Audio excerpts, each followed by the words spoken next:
Alors la colère, bon, on a tous vécu cet état. Donc on peut dire que la colère, c'est un état de notre organisme manifesté qui est composé essentiellement d'un corps, d'un mental. Et disons que les émotions qui sont entre les deux, puisque elles impliquent le mental, puisqu'en général les émotions, ce sont des mémoires qui se réactivent, et qui impliquent le corps, c'est-à-dire dans l'émotion, il y a une dimension mentale et une dimension corporelle. Il y a l'intrication du plan mental et du plan corporel, et c'est ça qu'on va appeler l'émotion. Quand on regarde de près, nos émotions en général sont toujours liées à des mémoires, c'est-à-dire des mémoires qui se réactivent dans la conscience présente et qui sont vécues comme si elles appartenaient à la situation présente, ce qui n'est pas exact. Il faut bien toujours séparer la situation qui est impersonnelle, qui est complètement impersonnelle, de ce que ça réveille en nous. Et c'est là où la personne, le personnage va s'interposer par des mémoires, des reviviscences de situations similaires ou analogues qui ont été vécues avec souffrance et qui ont laissé des traces. Donc quand on parle de la colère, c'est important de regarder ce qui appartient à la situation présente, de nos mémoires passées qui vont se surimposer.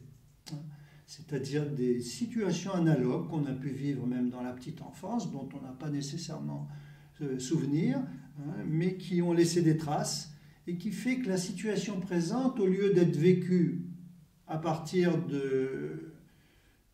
d'une vision directe, vont être vécues par le filtre déformant des mémoires.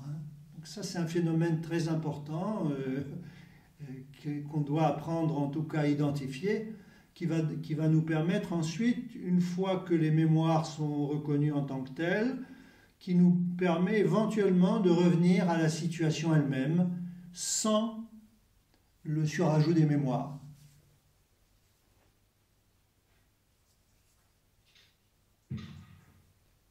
C'est en fait le guide le plus important, c'est celui-là, c'est le guide de la vision directe, de la perception directe. Donc c'est un guide infaillible, c'est vers lui qu'il faut toujours revenir. Il faut toujours revenir à la vision directe, c'est-à-dire à la vision sans pensée. On ne peut pas empêcher la résurgence des mémoires et des émotions qui vont arriver. On est complètement impuissant face à ça. Mais une fois que la réaction émotionnelle s'est apaisée, on a la possibilité de revenir à une vision directe des choses, qui est une vision, on va dire, objective, factuelle, simple, où les choses sont vues exactement telles qu'elles apparaissent dans la conscience immédiate. Donc ça, c'est quelque chose de fondamental dans le fonctionnement quotidien de la vie, de différencier la perception immédiate qui ne fait pas appel à la pensée, qui est une conscience des perceptions présentes, des mémoires qui vont se réactiver et qui vont engendrer une distorsion complète.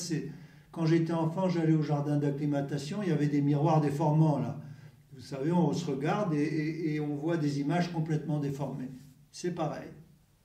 Ou avec les filtres des appareils photo, on peut faire joujou et on peut très bien complètement déformer la scène.